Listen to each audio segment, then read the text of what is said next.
Welcome to episode 79 of Anime and Us. I'm TJ. And I'm Shawn. And this is the review show that reviews anime from A to Z. Sort of. Alright guys, last episode we got Category S. Yeah, we did. For Slayers. We got letter S. And Slayers is anime from 1995 is when it aired. It's a big manga that is apparently still ongoing, which is kind of fucking crazy if you think about it. It started in 89, the manga, and it's still releasing. That's fucking nuts. Yeah, I didn't. I thought when you said to present, I thought they were still releasing anime. I didn't realize the manga was still going. Yeah, that's absolutely crazy. I mean, especially because it's not that great. it's pretty nuts that people are reading it and watching it. Oh, maybe the manga is better. Oh, you know what? Probably. Yeah. I would assume the manga is quite a bit better. But even the anime, before we get into it, it's one of the most beloved anime series from the 90s. I get it. I can understand why people love it for its time period, but yeah, I didn't enjoy this. I actually kind of liked it. Overall, I'm saying I didn't like it. But there is a certain charm to the characters once things start rolling. I didn't like the comedy in it. Yeah, well, that's what drove it down for me. That's typical of you. Yeah, well, it's true. I'm very humorless. I'm especially funny. with the anime comedy. Yeah, it just doesn't hit it. No, it doesn't strike a chord with me. I didn't like the fourth wall jokes in it. Yeah, there was a lot of that in this fourth wall stuff like that. But I like the fantasy stuff in it. It was very Sorcerer's Star Orphan for me. Yes, yeah, it felt very similar to that. Yeah, very like the drawing of it, the artistic style, even the fantasy aspect, and the fantasy aspect of it. Yeah, except it's less serious, way less serious. But I like that D&D fantasy era kind of stuff that went to it. I wish the story was good. Yeah, if that was the case, I would like it, even with it being older and the comedy not being great and dialogue sucking. But if the story was alright, dialogue was particularly bad. And we were talking about this when we always watch the first episode together, sometimes first two. And I was talking about how the magic system in a lot of these animes are just boom, fireball. They don't explain how the magic works in that world. And I fucking not really. And I fucking hate No, that. they kind of do. Not really. Yeah, you know how they explain it? This is how they explain it. During that time of the month, the female sorcerers can't cast. What the That was ridiculous. That was ridiculous. But no, she casts black magic. Yeah, they talk a little bit about light magic, dark magic. And it's drawn from demons, the dark magic. That's why it doesn't work on certain ones. And then there's Druidic and Shamanistic magic. But it's just like, that's it. That's it. But here's the thing. And if you're familiar with D&D, you get it. Yeah. But as a viewer that doesn't understand. But that's dark magic. I can cast things now. Or even like an old school RPG, like black magic and white magic and stuff like that. Because that's exactly what they drew it from. It's all different types of magic. Like the main antagonist, the blind guy. I don't remember his name. The mummy guy. The mummy. No, guy. The guy that. Rezo, the famous mage. He's the evil guy, but he controls different kinds of magic. He's a red mage, and that's what red mages do. Whereas black magic, like fireball, that's old school Final Fantasy, old school JRPGs. And then you have some characters who are healers, white magic, so forth and so forth. I get that, and I'm not saying that they didn't say those kinds of things. I'm talking about like when you're teaching someone how to cast a fireball. I got you know what I mean. I want the rules and laws to. That's why I like books so much more for magic systems. They get into the nit and grit of it, which is what I love. No, I get it, but I can see why they went the way they went. Yeah, it was just drawn from typical fantasy systems and pretty much took from D&D and other RPGs and role-playing games and so forth and so forth. I get the magic system. They didn't really need to explain it if you're familiar with it, Yeah. And I know you don't like that. It's fine. But I'm just explaining. We can move on. What's the premise? What's the premise? I don't know. That's your job. Damn. Nice try. Crap. It opens up with the main character's name. Rena? No. Lena. Lena Inverse. Oh, right. Because she had the same name as the Queen's Blade protagonist, and that's Lena. For some reason, that's what we draw from. As soon as they said her name, we're like, oh yeah, the Queen's Blade girl. Yeah. That anime is one that leaves an impression. She's essentially a bandit hunter, but I don't know if that's really something she just does, or if she's just in it for the money, and bandits happen to have a loot. I don't know, she's a weird character. She's a very odd character. She has a sword she almost never uses, but because she usually casts magic. Right. Right. But the sword is there. She does. And she's good with it. Yeah, she's not bad. Magic's just kind of there. She levitates with it. And by levitate, I mean fly, but she says levitate. Well, oh yeah, they also say every name of the spell. They have to say the spell every time they use it. But she's like a really powerful magic. She's young, but she's like really adept at magic.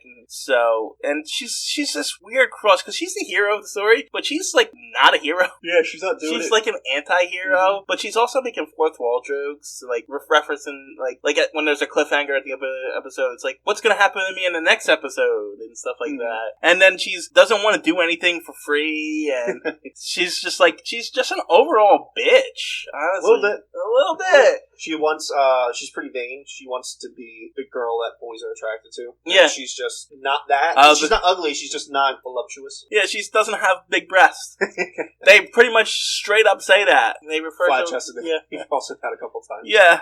Which is really, it's like they just go right into it. Then there's and so it opens up with her killing a bunch of bandits and stealing some gold and some objects that come with the gold. And then she runs across a blonde-haired guy in the second episode. The classic blonde-hair fighter knight guy. Sword. Buff and knight in shining armor, essentially. Without the white horse, but he's there. And he, I don't remember his name. I don't remember his name either. But they bump into each other, and a bunch of the bandits that she just robbed are chasing her. Yeah, and she lets him save her because he thinks, he'll like me and stuff like that. Yeah. And it does not go that way at all. I got you, little sweetie, like she's a little girl.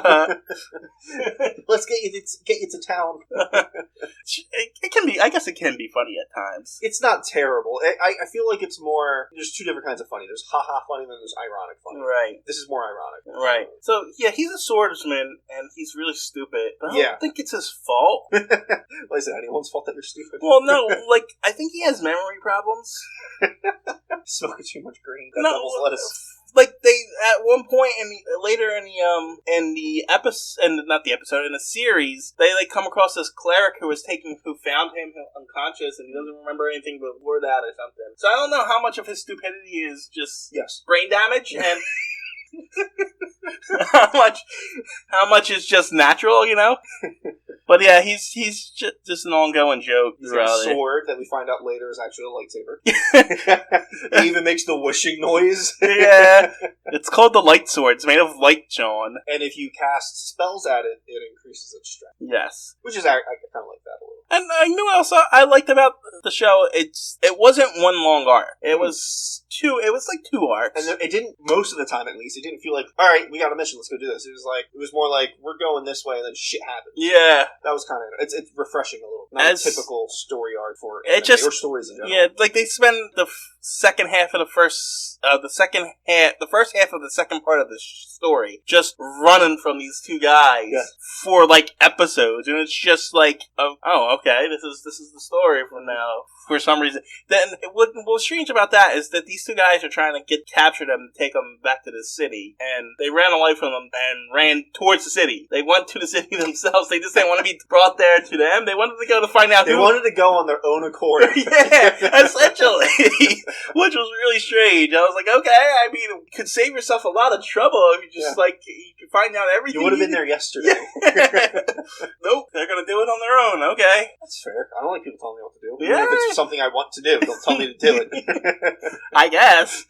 That's literally how I play my D&D characters, by the way. It needs to be my idea. Inception. Go deep down and plant the seed. Yeah, exactly. Oh, man. But the story is essentially a bunch of random things happening, but it all sort of happens in the same pathway. Yeah. It's an odd way to write a story, but it worked. Yeah, it worked. I mean, the first half of the season was her being chased by this mummy wrap guy with the sword. And then the mummy wrap guy was a guy she damaged and did the bandit thing, right? I'm pretty sure. No, that's different mummy wrap guy. That was the bandit leader. They came back for revenge, and they take care of him pretty easily. It was just a giant joke. This guy was after the statue she had stolen. Had a philosopher's stone inside of it. Yeah. Had a philosopher's stone inside of it, and at some point he decides, F this, I'm switching sides, because he's working for the wizard Rezo, who was supposed to be a good guy, but turns out to be the main bad guy, who actually turned him into a monster, I guess. Satan? No. The guy with the rock armor. Oh, yeah. With the mummy wraps and the sword. He was the main bad guy at first, but he was working for him, and then he decided to not work for him. It's very convoluted a little bit. Yeah, it didn't feel like some of the lesser characters didn't really have their own motivation to doing specifically what they're doing, but whatever. What do you want from a show where they capture the main character because she can't use her magic because she is on her period, and then they have her hanging upside down and their torturers tickling her? Yeah, I thought that was going a different way. Yeah, so did I. But it didn't go that way. The torture was they brought in this fish who wanted to kiss her. Oh my god, the fish. They ate the fish at the end. Yeah! There's some depths to this. And it's a fish that looks like a fish, right? But he has arms and legs. Yeah. It's like a trout or something.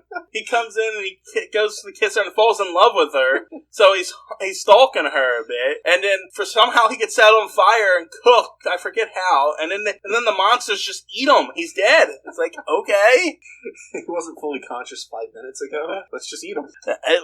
It's a strange show. It's a very odd show. One thing that I thought was odd was when they use their spells and stuff. For instance, she uses the lightsaber at one point. It's a lightsaber. It's capacitor. Right. And she powers up. Her hair goes white and she gets really strong. They never went back. Well, there were tougher enemies after that. I honestly would have thought, like, hey, give me the lightsaber. I'll power up. Yeah, never happened. But that's not what really happened. So, Rezo wants to not be blind anymore. So, in order to not be blind, he has to bring back a demon lord. But apparently the demon lord was in his eyes, I guess.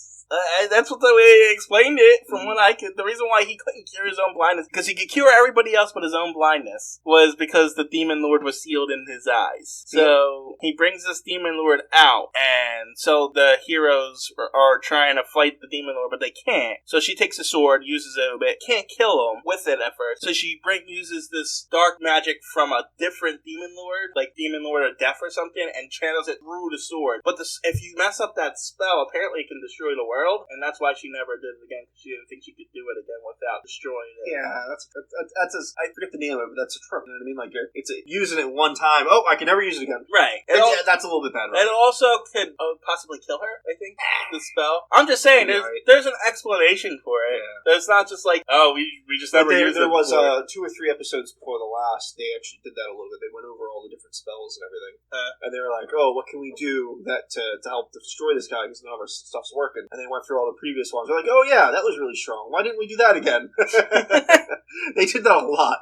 Well, like I said, it's supposed to be a comedy at times. Yes. And then out of nowhere it gets serious, like... The one bad girl dies and there's blood. Yeah. And you sort of feel bad for her a little bit. A little bit. Yeah. And then, they try to play off killing off the main character. Yeah, they play with that a little bit. That wasn't especially not when you know there's 5 more seasons of this. Especially when it's the main character. You're not going to kill off the main character. This isn't Game of Thrones. Well... Spoilers. Even with something like Game of Thrones, there is other protagonists. Yes. So you can afford to kill off a main character. So it's like this. There's like one main protagonist in this. So everyone else really is a side character, or a supporting character. So it's like you're not killing off your star of your show. I don't care how impressive you want to try and throw this. It's not happening. It's also weird when you make a show or a book or any type of story, and in the beginning she's already really strong. Yeah, that's an odd way to do it. Usually you might have some strength, but you're still pretty weak, and then you build up, you get stronger as the story goes on and progresses. That was not the case with this. I mean, she did get stronger as the story progressed. She did learn different spells, like the Giga Slayer or something like that. Yeah, the Dragon Slayer. But for the most part, she's as strong as she's going to get, besides the 1 or 2 spells she learned. Yeah, but she's also the strongest person. I know, but like I said, that's just an odd way to write a story where the main character is already super strong. I mean, I guess if you want to skip right into the action and just go into... You can still have action if you're fairly weak. You put them against but it's like people. I got the feeling they weren't as invested in the story as much as they just wanted to write magic spells and something that's also refreshing. Very little risqueness. I mean, there's the typical trope hot spring. Oh yeah, and there's outline, but for the most part, this entire show wasn't very tits in your face. There was no fan service, but they talked about the fan service a lot. Yeah. That's what she was constantly talking about wanting him to be with her. Yeah, stuff like that. But like it wasn't vulgar. It wasn't right. They mentioned breast a lot. They never showed any. But yeah, it's an odd way to do it. Not necessarily a bad thing. A little refreshing, honestly. So I watched the specials. I'm assuming you didn't. No. Because I know you. I literally watched episode 26 5 minutes before you got here. Yeah, I figured. So, I watched the specials. There's like 6 specials with it. And they are completely different. Way different. Different voice actors. Huh. And it seems like older, even. Like they were made for special TV movies or something like that. Maybe they just did that before they did also could have been years later, because we know that how big this is and how many different seasons there are. It might have been the OVAs, the specials could have been for something else. I thought of that, but none of the side characters are in it. Only the Lena's in it. And they introduced this other scantily clad, big-breasted woman whose laugh is so bad and miserable that people drive nuts from it. It's like, oh, that's funny. It's within the thing. And so there's just like 6 self-contained things following Lena and this other girl who's kind of stupid, and she's always thinks Lena's trying to scam her out of like things. She's trying to be the better sorceress than Lena, but I think from what they said, it's 10, maybe 20 years in the future from where this is, because she's like 26 or 36 at this thing. And there's like one where they cloned the big breasted girl, and her laughter is so annoying and stuff like that. They tried to turn her into a manticore, and one of them like they want to cut off her head and put it onto a manticore's body. It's very strange and completely different feel from it, and it wasn't terrible. I mean, it was like 6 half-hour episodes, but it felt like self-contained episode moves or something that did not feel within the universe at all. Yeah, it's weird. It might have something to do with the rest of the manga or the other shows that we don't know about. I mean, I'm assuming what we watched was the first season. As far as I can tell, it was. I mean, it just says Slayers. It very much felt like the first season. Yeah, so who knows where it went and everything else, because there's like 30 seasons of this show. Yeah, there's a lot. Anyway, Slayer's ex-orphan. Oh, there's a crossover. Makes sense. That's pretty cool. That does make sense that they seem like they would be in the same world. That's pretty cool. Yeah, that's pretty cool. Oh, it's a light novel. I don't know if they made that into a probably. anime or not. Probably that's pretty not. Cool. That's definitely light. Came out in 2005, so it's not even that old. Yeah, but Orphan is really good, so it makes sense. I wonder if it's the same company, like the same... Yeah, probably the same because it seems very similar in the way it's drawn and everything else. And usually crossovers like that are made within the same company, so unless you want to buy the rights to it, but... Alright, we go for points. I'm gonna give around about a 6. Really? Yeah, a little above middle. I enjoyed it a little more than I thought I would have. I mean, coming into it, you didn't seem like you were... I wouldn't really recommend watching it, but if you're gonna watch an anime from that time period, this isn't the worst one. I thought for sure you were going like 4 or 5.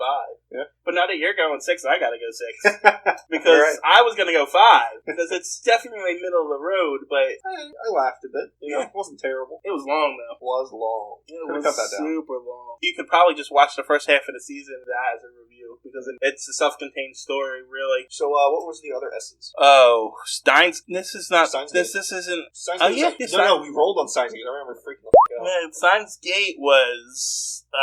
this is the third one, so what's the other one? Social Stabro. Steins Gate, that. Yeah, I kind of figured mine. We had this argument the last time on this. Yeah, because I want Social Stab and Orphan Steins Gate. Because, like we explained in that episode, you can't have 2 biased people with 2 biased anime have agreement. So. Yeah, it's not going to happen. So, yeah, I'm going to go... It's the same Slayers thing at third, because it's not that great. Yeah. But it's, like you said, it's not the worst one we Definitely watched. No. Definitely. I mean, heck, we just reviewed for the second time Xenosaga hour before this one. Hold on. Before we get into Slayers, what was that one we were going to do? The food review one. The what? The food. Remember we spun? Yeah, look up what that was real quick. Because we didn't actually get... I think we talked about it the last episode, though, but just in case. Sushi and Beyond. Sushi and Beyond, yeah. That's what we were supposed to review. We recorded like a 3-minute thing, didn't we? Yeah, at the end of the last episode. Yeah. But it's been a couple weeks. It just popped in my head. Yeah, that was terrible. Yeah, so we didn't do that one because that's a review show about food, and we're a review show. You're reviewing a review show about food that's not anime. Yeah, it's got next to nothing to do with anime. Yeah, so that's why we didn't do that one. But yeah, I just wanted to throw that in there just in case. Yeah. So we're not spinning. Yeah, we're not spinning because I still have one last pick. Thank God. Left over from. There's a lot of teas and a lot of bad. There is a lot of teas and a lot of bad teas, and there's so many of them. I don't think we would ever get it on a regular wheel spin. Yeah, we probably wouldn't. So I'm going with my favorite anime, Trigun. Let's see. I haven't seen this since I was a kid. Yeah. I actually have Wolfwood's necklace. So Wolfwood, his big cross weapon. Right. I have that as a necklace. That's pretty cool. I liked it a lot when I was a kid. I love the show, and it's my favorite anime, so it's about time we got to mine since we already got to yours. Alright, guys. Next episode. Yeah. Trigun. Alright. Talk to you later. See you guys. Bye.